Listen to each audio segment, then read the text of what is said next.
acknowledging fear. Fear itself is just a perception. This perception has a very dense reality, and that density tries to enclose us within its existence. So it does this by limitation. It feels that the limitations of its existence, of its vibrational existence, energy, which is coinciding with existence, is dense. It doesn't have the same frequency existence as we could say our true self does. The true self is the manifestation of infinite existence within infinite possibilities. So the manifestation of the true self has the potentiality to experience infinite possibilities, and that hence why when we're living in a perceptional state of fear, we are the existence of infinite possibilities expressing or admitting limitation.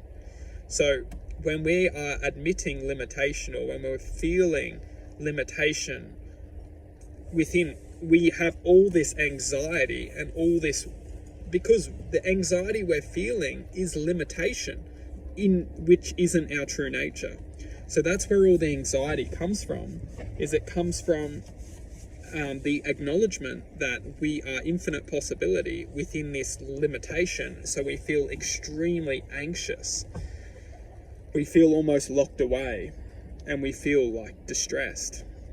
Well, no wonder. It's because you're taking like a number, a million, for example, and you're trying to put it in a number 3. It doesn't work.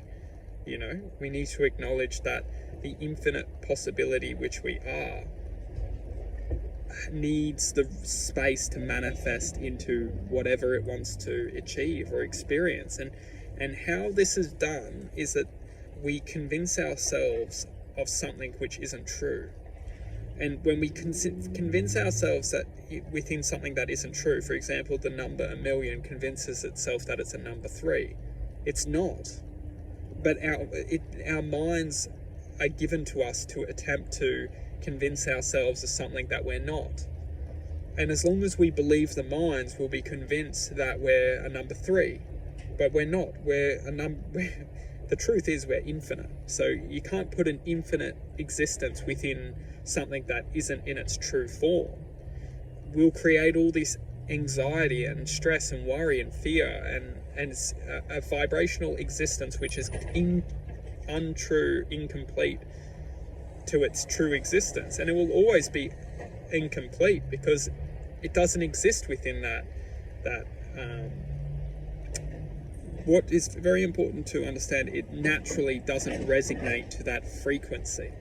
So we don't resonate within that frequency band of fear, stress and worry. So the mind's job is to try and convince us that we do belong here, we do belong in this world, we do belong in our jobs, we do belong attached to our family, we do belong, in this perceptional state of injustice, to try and create a bondage to that existence. Because as long as we're bonded to that existence, we will convince ourselves that there's nothing we can do.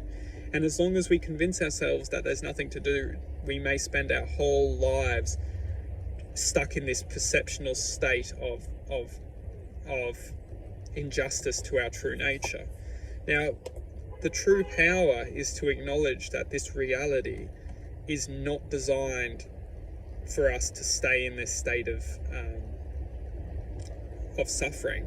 The soul has the ability to truly develop into a being of justice. And as long as we can develop within this soul existence, we can develop justice and serve justice to this reality. Because this reality, we can serve truth within this reality, which will ultimately bring us the strength to raise above it and to show not only ourselves but also others around us that there is love to become.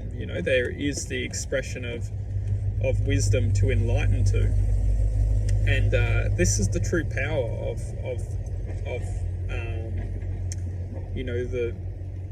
the existence of the heart, and the existence of you know, even the mind is when we awaken our hearts and our minds, we become beings of expression of goodness and devotion to goodness and love, and we do not need to feel anger and frustration or hatred or devotion to these states of existence once we become aware of our true power.